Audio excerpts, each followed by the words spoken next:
नमस्कार दोस्तों।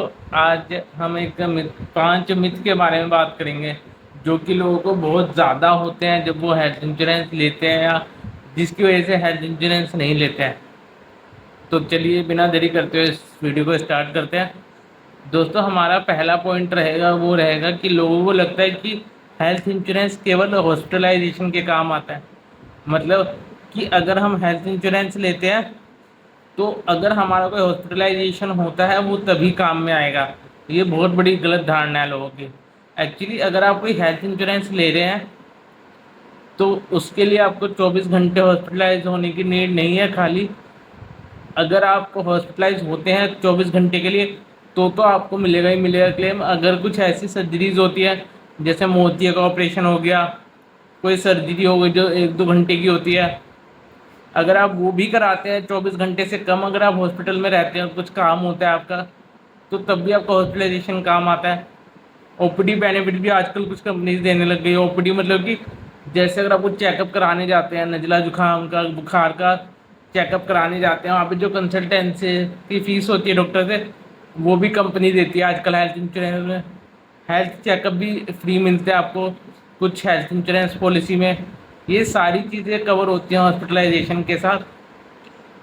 दूसरा सबसे बड़ा मिथ है कि लोग सोचते हैं कि हेल्थ इंश्योरेंस में चाहे आपको कोई भी बीमारी हो वो डे 1 से कवर हो जाएगी। चाहे आपको बीपी हो, शुगर हो, हाइपरटेंशन हो, अस्थमा हो, कुछ भी हो, आपको वो डे 1 से कवर हो जाएगी। ऐसा बिल्कुल भी नहीं होता। अगर आप कोई हेल्थ इंश्योरेंस ले रहे हैं तो उसका वेटिंग पीरियड के टर्म्स चेक करिए कि कितने, अगर आपको पॉलिसी लेने से पहले कोई बीमारी है तो वो कितने साल बाद आपकी कवर होगी। ये चीज़ आप अपने एजेंट या जिससे भी आप पॉलिसी ले रहे हैं ज़रूर कंफर्म कीजिए। दूसरी सबसे बड़ी बात, तीसरी सबसे बड़ा पॉइंट ये है, तीसरा सबसे बड़ा मिथ ये है कि लोग समझते हैं कि जो भी हमारा हेल्थ इंश्योरेंस है वो यंग यानी कि जवान लोगों के लिए होता है, उनको ज़्यादा लेना चाहिए। ऐसा बिल्कुल भी नहीं है। जो ओल्ड एज के पीपल होते हैं उनको बीमारी होने की प्रोबेबिलिटी बहुत ज़्यादा होती है, तो उनके लिए तो बहुत ज़्यादा इम्पोर्टेंट है हेल्थ इंश्योरेंस लेना।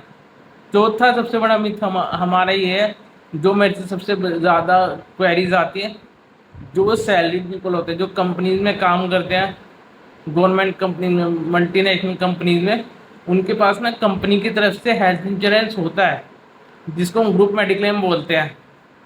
तो ग्रुप मेडिक्लेम होता है, उसमें भी कवरेज होती है। तो जब हम बोलते हैं तो कि आपको हेल्थ इंश्योरेंस लेना चाहिए, तो वो कहते हैं कि हमारे पास तो ऑलरेडी कंपनी से चल रहा है।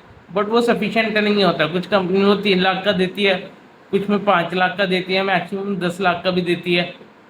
उससे ज़्यादा कवरेज के लिए आपको पे करना पड़ता है। आप अगर कंपनी को पे कर रहे हैं अपनी, जहाँ पे आप काम करते हैं, उससे बढ़िया आप एक रिटेल हेल्थ इंश्योरेंस पॉलिसी ले लो 2-3 हज़ार रुपये ज़्यादा डाल के, जिसमें आपको नो क्लेम बोनस का फ़ायदा भी मिलेगा, आपका सम एश्योर्ड बढ़ता भी जाएगा और भी बहुत सारे बेनिफिट्स मिलेंगे। जैसे हेल्थ चेकअप हो गया, वो भी आपको मिलता है अगर आप रिटेल इंश्योरेंस पॉलिसी लेते हैं हेल्थ इंश्योरेंस की, और वो आपकी कंपनी के अंदर नहीं होता कवर।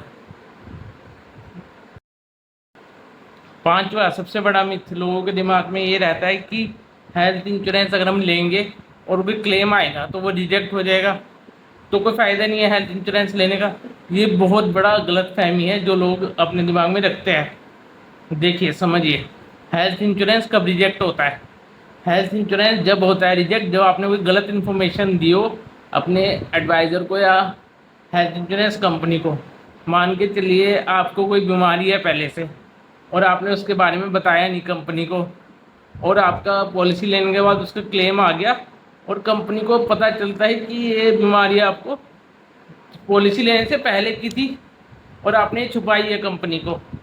तो ये सबसे बड़ा रीज़न है कि आपका हेल्थ इंश्योरेंस क्लेम रिजेक्ट हो गई होगा इस वजह से। बाकी ऐसे कोई कंपनी रिजेक्ट नहीं करती है कोई क्लेम विदाउट एनी रीज़न, क्योंकि इंश्योरेंस कंपनीज को भी IRDA को जवाब देना पड़ता है।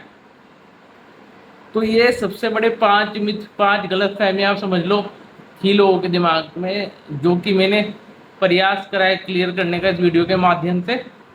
मैं आशा करता हूँ कि आप लोगों को ये मेरी वीडियो की हेल्प से मदद मिलेगी।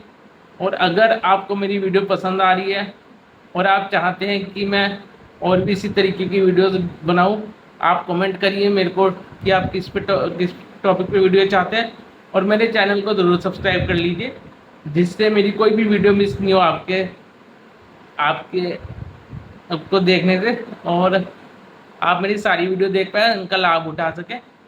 तो मैं जल्दी मिलता हूँ अपनी दूसरी वीडियो के साथ, तब तक के लिए नमस्कार।